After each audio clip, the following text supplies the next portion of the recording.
لپاره د دعا ډېره قیمتي دعا ده. هغه دعا دا وه: ربي إني لما أنزلت إلي من خير فقير.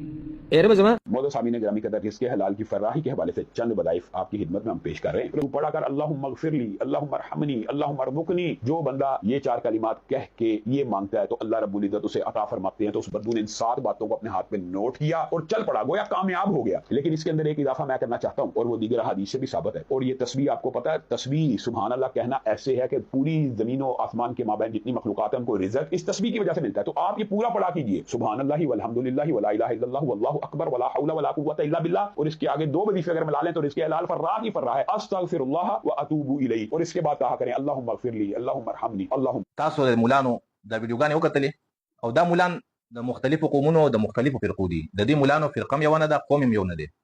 دیوبندیان دي، بیا دوه چې دي هغه وهابیان دي. او په وهابیانو کې د دې اردو والا فرقه ځان لده او د ګلبانو زمونږ د سواد تاترپالي صاحب چې دی د فرقه پکې ځان لده. خو خبره د ټول یوه ده. او ما چې څومره هم تحقیق کړی دی، د دې کتابونه مې لوستي، د دې تفسیرونه مې لوستي، د دې خبرې مې اورېدلې دي، نو هسې موږ ته د یو بل نه مختلف ښکارېږي، خو په حقیقت کې د دې عقاید ټول بیا یو شي او ښکارېږي موږ ته چې دا د یو بل ضد دی. نو د دې ټولو کار څه دی؟ بس عوام دوکه کول چې دا ووایه په رزق کې به دې برکت وشي او رزق به دې سوا شي. زما عزتمندو، دغه مولانا خبرې مو اورېدلې. اول خبره خو دا ده چې داسې خبرې هغه انسان کوي چې کوم تربیت په داسې سپکوالي باندې شوی. او شیخ عبدالسلام مدرسه کې چېرته یو شاګرد چپلې پټې کړې وې، چا ورته ویل چې یاره طالب غل دی، ویل چې دا غل طالب شو. نو دا سړی که د اصلیت سړی وګوري دا ډم مولا شوی دی. ځکه ځینې وخت کې د رباب والا خواته ناست دي، ځینې وخت کې د ستار والا خواته ناست دي، ځینې وخت کې داسې اشعار چې هغه د اسلام مخالف وي او هغې ته دا هوا ورکوي. زموږ پښتنو ته خو چې دوی ویل چې یاره زه پښتون ملا یم او دا یم او حدیث ته نه منم او حدیث پکې لا چا راوستي. زه وایم که چېرته دجال رالی، دجال او دا خبره یې کوله چې زه پښتون یم، قسم بالله الاول به زموږ پښتانه مخکې شوي د دجال پړکۍ به هم پیدا کړي، خولۍ د دجال څادر. راځي مثال درته درکوم که نه.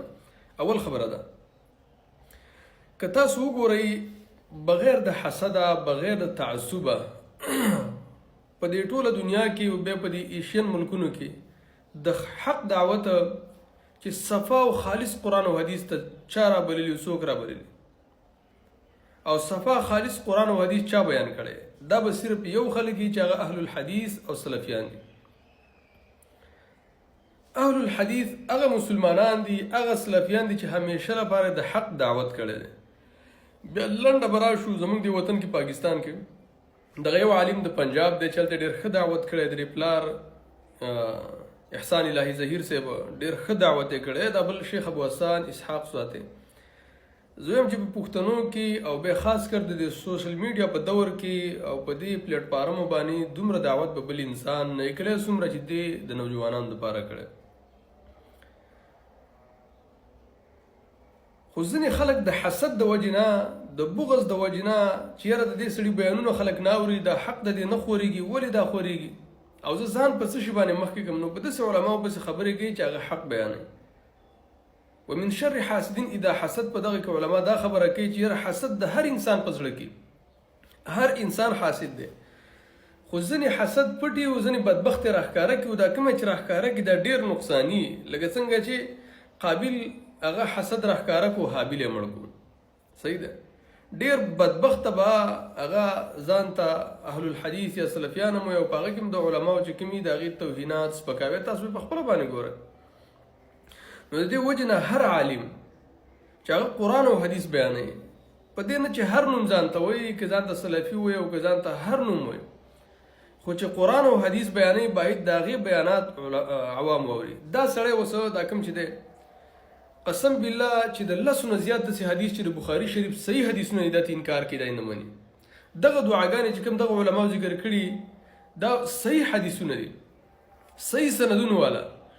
ټیک ده که ته وایې چې یاره دی وایي چې په دې دعا که، نو نبي صلی الله علیه وسلم خو تجارت کړی، موږ خو داسې نه دي ویلي چې اسباب ورسره استعمالول نه دي پکار. خو د اسبابو سره دا دعاګانې ویله دا د انسان ژوند د خیرونو، برکتونو، د عافیتونو نه ډکوي. لکه نبي صلی الله علیه وسلم په سجده کې دا دعا ویله اللهم انی اسألک علما نافعا ورزقا طیبا وعملا متقبلا. یا الله پاک رزق موږ له راکړه، خو د هغې سره به تجارت هم کوو د هغه نه خو موږ انکار نه کوو چې یو سړی دی په کټ کې څملي او کټ له بوله روپۍ راځي وغیره. نو دا هغه ازلي بدبخته دی دا سړی چې دا همیش لپاره د الحاد فکره الحاد نظره خلکو سره کینی او کوم چې حق علما دي په هغې سپکاوی کوي او د هغې چې کوم د قرآن او حدیث خدمتونه دي هغه هیروي او یو نیم خبره راخلي چې هغه هم د قرآن او حدیث